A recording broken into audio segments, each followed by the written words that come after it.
جس کا ترجمہ ہے، کیا تمہیں خوف نہیں اس بات کا کہ آسمانوں کا خدا زمین کو تمہارے پیروں تلے کھول دے اور اس میں لرزہ طاری کر دے؟ قرآن میں لرزہ کے لیے تیمور کا لفظ استعمال ہوا ہے۔ تیمور کے بچپن کے حوالے سے جو بات سب سے پہلے محسوس کی گئی وہ یہ تھی کہ تیمور الٹے ہاتھ سے بھی بالکل اسی طرح کام لیتا تھا جیسے کہ سیدھے ہاتھ سے۔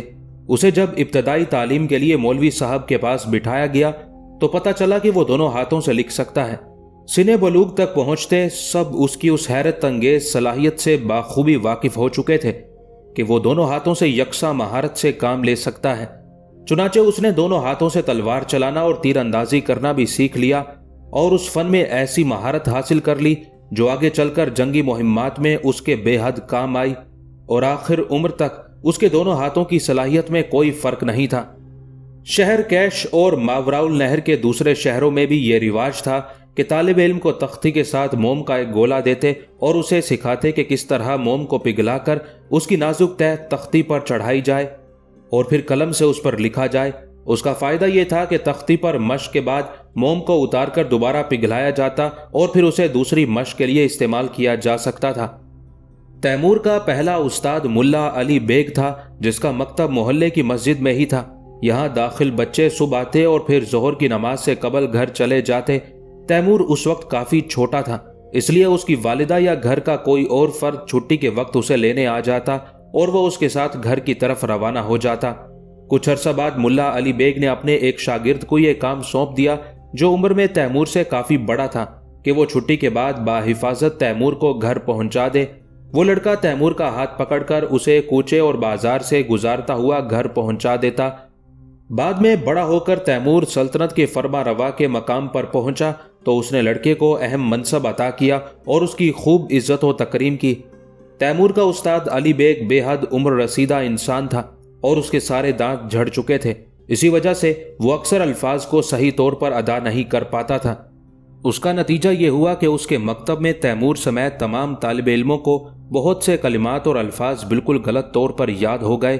استاد علی بیگ کے نزدیک طالب علموں کو سکھانے کا بہترین طریقہ ڈنڈے کا استعمال تھا، چنانچہ وہ اپنے شاگردوں پر بے حد سختی کرتا اور مار پیٹ سے قطعاً گریز نہ کرتا۔ لیکن حیرت انگیز بات یہ تھی کہ تیمور کو اس سے کبھی بھی مار یا جھڑکیاں نہ سننا پڑی۔ اس کی وجہ یہ تھی کہ تیمور اپنے استاد کی کہی باتیں فوراً یاد کر لیتا تھا اور املا بھی خوب اچھی طرح بغیر غلطی کے کیا کرتا تھا۔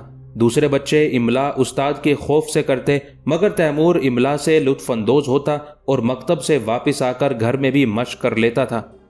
ایک دفعہ ملا علی بیگ نے تیمور کے باپ کو بلا کر کہا کہ اس بچے کی قدر جان، یہ نہ صرف ذہین اور دوسرے بچوں سے بہت آگے ہے بلکہ اس میں ناقابل یقین صلاحیتیں ہیں۔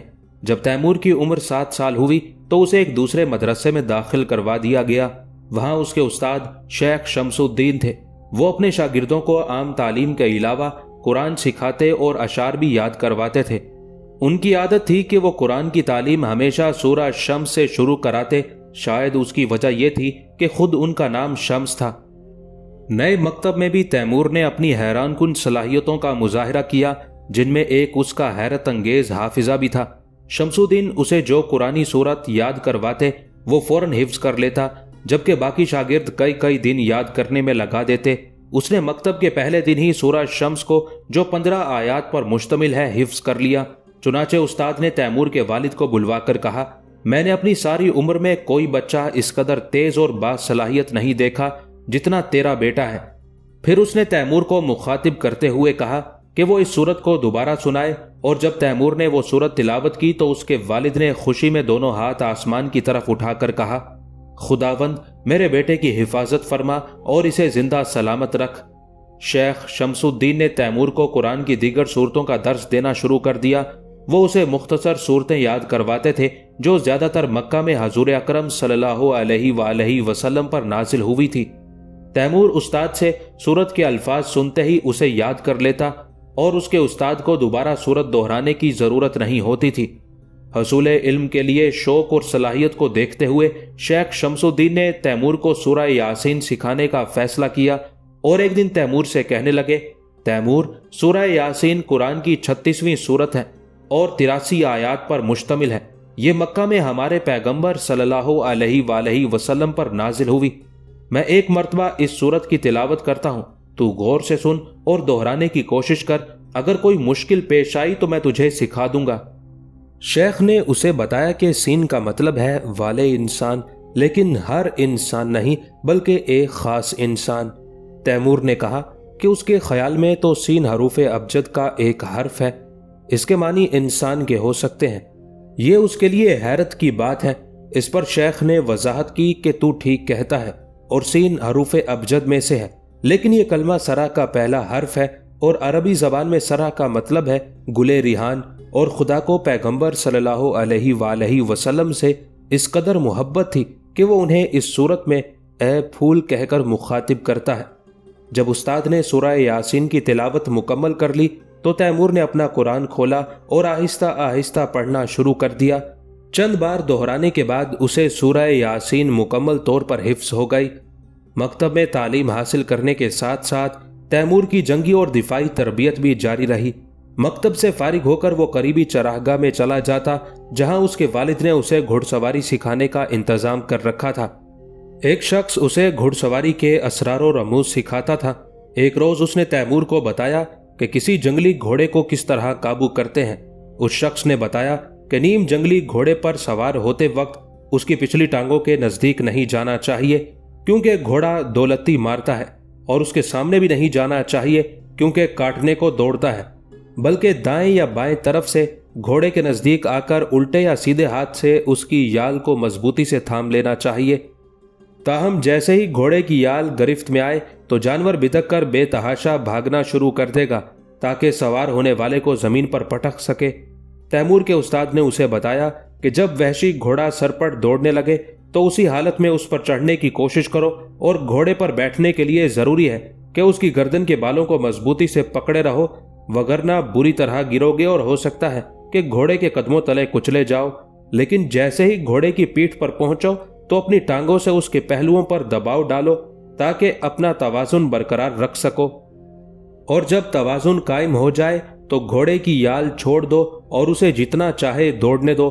گھوڑے کو جب یہ احساس ہو جائے گا کہ وہ تمہیں زمین پر پٹک نہیں سکتا تو خود بخود رام ہو جائے گا۔ چنانچہ تیمور نے استاد کی باتوں کو گرہ میں باندھ لیا اور ہر روز وحشی گھوڑوں کو قابو کرنے کی مشق کیا کرتا۔ آخرکار فتح تیمور کی ہوتی اور وہ گھوڑے پر غلبہ پا کر اسے اپنا مطیع اور فرما بردار بنا لیتا۔ چراگاہ میں تیمور گھڑ سواری کے ساتھ ساتھ تیر اندازی بھی کرتا۔ ابتدا میں اس نے ساکت چیزوں پر نشانہ لگانے کی مشق کی، مہارت حاصل ہو جانے پر وہ متحرک چیزوں پر نشانہ لگانے کی مشق بھی کرنے لگا اور جلد ہی اس فن میں کمال حاصل کر لیا۔ جلد ہی وہ اپنے استاد کی مدد سے گھوڑے پر سوار ہو کر گھوڑے کو پوری رفتار سے دوڑاتے ہوئے اپنے آگے پیچھے اور دائیں بائیں مختلف نشانوں کی طرف تیر چلانا سیکھ گیا۔ تاہم اس عمر میں چونکہ وہ ابھی اتنا طاقتور نہیں تھا، لہٰذا اس کا تیر ایک محدود فاصلے سے آگے نہ بڑھ پاتا تھا۔ علم کے حصول میں تیمور کی کارکردگی اس قدر زبردست تھی کہ شیخ شمس الدین کے مدرسے میں داخل ہوئے اسے ابھی 3 سال ہی ہوئے تھے کہ اس نے پورا قرآن حفظ کر لیا، گویا صرف 10 سال کی عمر میں وہ حافظ قرآن بن چکا تھا۔ ایک دن تیمور کے استاد شیخ شمس الدین نے ایک بڑی تقریب کا اہتمام کیا اور مختلف اسلامی علماء سمیت شہر کے معزز و ممتاز افراد کو مدعو کر لیا۔ ان میں تیمور کے والد بھی شامل تھے۔ جب سب لوگ اپنی نشستوں پر بیٹھ گئے تو شیخ شمس الدین نے سب کو مخاطب کرتے ہوئے تیمور کا تعارف کروایا اور وہاں موجود علماء سے کہا کہ وہ تیمور کا امتحان لے۔ چنانچہ 3 علماء نے تیمور کا امتحان لینا شروع کیا۔ وہ اپنی مرضی کی سورت کا نام لیتے اور تیمور سے کہتے کہ اسے زبانی سنائے۔